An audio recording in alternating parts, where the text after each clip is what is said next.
You can't be, oh yeah, I'm proud of being an African, and then I walk into your house and there's a picture of a white Jesus on the wall and you're telling me that's God. Like, do you understand what it must do to the psyche of the children growing up to see a white man as God? Come on, man, that's some craziness. Seriously, man, that is some craziness, man. White people, see, you're black and you're going to see white people as God. Whoa, man. In Wakanda, we didn't have that. That cuts to the heart of where this man is coming from. A hatred of the white European.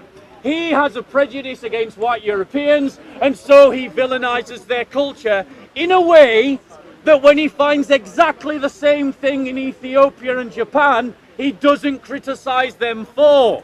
In Japan, they represent him as a Japanese man.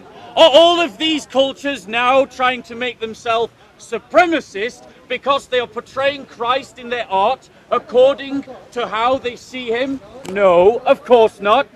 Notice he's not accusing Ethiopian Christians of being supremacists, or of Japanese Christians of being supremacists. Jesus was not born in a manger in central Pennsylvania. He was a man of color, and the fact that we have represented him for centuries, literally as a white man, speaks to the entire history of white supremacy. The image of a white Jesus has been used to justify enslavement, conquest, colonialism, the genocide of indigenous peoples. There are literally millions of human beings whose lives have been snuffed out by people who conquered under the banner of a white God. A hatred of the white European.